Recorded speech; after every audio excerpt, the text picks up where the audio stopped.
Beautiful people WhatsApp guys welcome back in your on YouTube channel जिसका नाम है JKSSB online tutorial. सो आज की वीडियो में again we are going to discuss about the JKSSB previous years MCQs जो पूछे गए आपके जेकेपीएससी एग्जाम में। और इस वीडियो में हम लोग डिस्कस करने वाले हैं जेकेएसएसबी के ईवीएस वाले क्वेश्चन आंसर्स। ठीक है, आपके एनवायरमेंटल साइंस में से जो क्वेश्चन है वो डिस्कस करेंगे। And before going to start this video अवना सी कि अगर आप जेकेपीएससी एग्जाम के लिए रिवीजन के लिए कोई सोर्स चाहते हैं तो we prepare this 15,000 chapter wise MCQs book. और इस बुक में आप लोगों को सारा कंटेंट प्रोवाइड किया गया है चैप्टर वाइज और 15,000 इसमें एमसीक्यूज डाले हुए हैं। और for the revision purpose this is the ultimate most important book. Okay, और अगर आप इसे बाय करना चाहते हैं तो स्क्रीन पे इस व्हाट्सएप नंबर पे आप मुझे मैसेज करिए, आपको सारी डिटेल प्रोवाइड कर दी जाएगी। Alright, and one more thing, अगर आप अपने व्हाट्सएप नंबर पे सारे के सारे ऑफिशियल जेकेएसएसबी के अपडेट्स चाहते हैं तो आप इस स्क्रीन पे दिए इस व्हाट्सएप नंबर पे मैसेज करिए, आपको ग्रुप में ऐड कर दिया जाएगा। नाउ अब हम बात करते हैं आप लोगों के जेकेपीएससी एग्जाम में पूछे गए ईवीएस के क्वेश्चन आंसर। तो हमारा पहला जो क्वेश्चन है ये आपके ऑलरेडी मैं बता चुका हूँ जेकेपीएससी एग्जाम में आया है। देखो, जेकेपीएससी एग्जाम में ईवीएस और कम्युनिकेशन स्किल्स के जो क्वेश्चंस हैं ना, सारे के सारे अंडरस्टैंडिंगेबल मतलब अंडरस्टैंडिंग फैक्टर के ऊपर डिपेंड करते हैं। ठीक है, क्योंकि इसका ना आपके स्टैंडर्ड से कोई मतलब नहीं है। अगर किसी ने 9th 10th अच्छे से पढ़ी है आराम से क्वेश्चन सॉल्व करेगा, बात ही नहीं, मतलब कुछ एक्स्ट्रा है ही नहीं। तो पहला क्वेश्चन जो है वो पूछा गया है, the term biomagnification refers to. भैया कुछ है ही नहीं, सिर्फ आपको बायोमैग्निफिकेशन का अगर मतलब पता है वर्ड का, इस एक वर्ड की अगर आपको डेफिनेशन आती है तो आप इस क्वेश्चन को सॉल्व कर सकते हो। सिंपल सी बात है। ठीक है, और आप सभी को बता दूं कि सबसे ज़्यादा जब भी हम साइंस में कभी टॉपिक पढ़ते थे, अब ईवीएस में बायोमैग्निफिकेशन, बायोडाइवर्सिटी, उसके बाद ओजोन, ये कॉमन चीज़ें हैं भैया। ठीक है, फूड वेब, फूड चेन, ये कॉमन चीज़ें हैं। आई होप कि आपको इसका पता होगा। अगर नहीं पता तो बता दूं, ये जितने भी ऑप्शन हैं ये सारे के सारे गलत है, क्योंकि ये सिंपल इसकी डेफिनेशन है। तो मैं डेफिनेशन आपको बताऊंगा।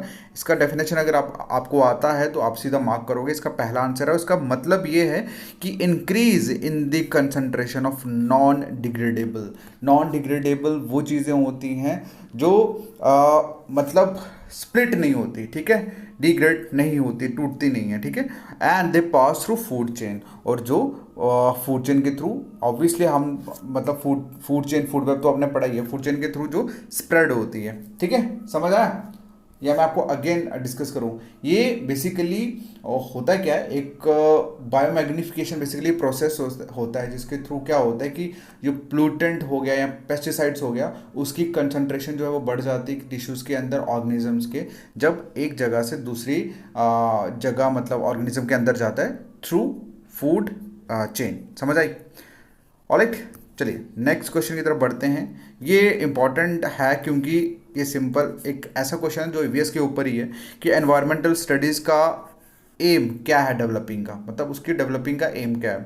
तो क्वेश्चन देखो, ऑप्शन में दिया है understanding local environment issues, understanding global environmental issues, to develop positive attitude toward environment. तो इसका आंसर होगा ऑल ऑफ द अबव। ठीक है, क्योंकि ईवीएस का मतलब है कि आप लोग एनवायरनमेंट के बारे में जानो, ग्लोबली भी लोकली भी, और उसके लिए पॉजिटिव एटीट्यूड रखो, उसकी देखभाल करो, संभाल करो, मतलब गलत चीज़ें ना डालो, सो दैट कि फ्रेश वातावरण रहे और लंबे टाइम के लिए चलता रहे। क्योंकि गंद, अगर आज आप किसी जगह कूड़ा फेंकते हो तो आगे 1 महीने के बाद उसी में से गंदी गैस निकलना शुरू हो जाती है। वो किसी के लिए ना, हम ही लिविंग ऑर्गेनिजम्स के लिए हार्मफुल है।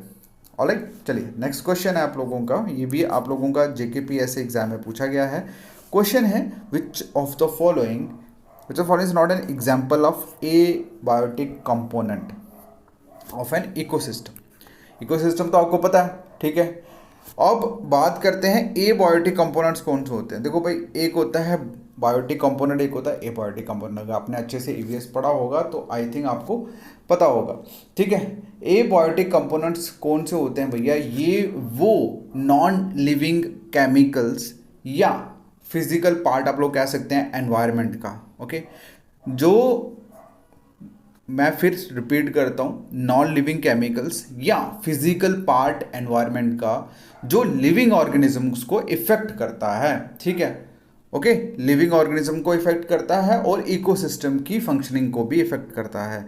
तो बताइए नीचे जो आपको दिए गए हैं इनमें से कौन सा एग्जाम्पल नहीं है एबायोटिक का। मैंने आपको बताया एबायोटिक क्या है, नॉन लिविंग केमिकल या फिजिकल पार्ट ऑफ एनवायरनमेंट। तो इनको अगर आप देखो तो ये मतलब आप लोगों को अगर आप ये देखोगे फंगी, बीच में फंगस जो होती है फंगी, तो ये क्या है, लिविंग ऑर्गेनिजम्स के अंडर आता है ना। तो अब मैंने आपको एबायोटिक का क्या बताया कि वो जो नॉन लिविंग है, ठीक है। तो ये ऊपर वाले तीनों तो खत्म हो जाएंगे। अब इसका आंसर क्या रहेगा, फंगी, ठीक है। क्यों, क्योंकि इन्होंने पूछा कि कौन सी एग्जाम्पल नहीं है एबायोटिक की, और एबायोटिक वो होते हैं जो नॉन लिविंग होते हैं, तो ये तो लिविंग है, ठीक है। चलिए नेक्स्ट क्वेश्चन की तरफ मूव ऑन करते हैं। ये क्वेश्चन आपका जीके भी ऐसा ही सेम पूछा गया है। क्वेश्चन में पूछा है ozone is a gas made of, बताइए ओजोन जो है वो गैस किस चीज़ की बनी हुई है, ठीक है। तो that is a 3 oxygen items की, ये फॉर्मूला है ना ओजोन का, ठीक है। 3 ऑक्सीजन आइटम्स की बनी हुई है, ऑलराइट। और ये जीकेपीएस एग्जाम में पूछा गया। नेक्स्ट क्वेश्चन जो है, नेक्स्ट क्वेश्चन है which of the following is not a cause for the loss of biodiversity in general, बताइए।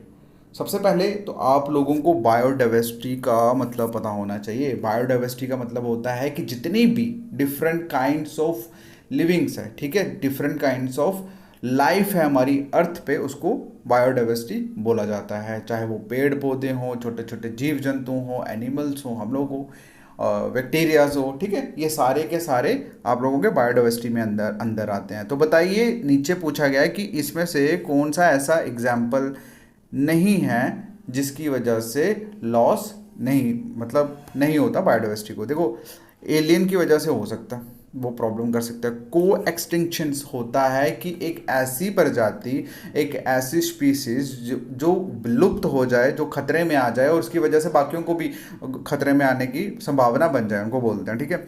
ओवर एक्सप्लॉयटेशन होता है, हद से ज़्यादा एक्सप्लॉयट करना, ठीक है। और रिफॉरेस्टेशन होता है, पेड़ पौधों को लगाना, ठीक है।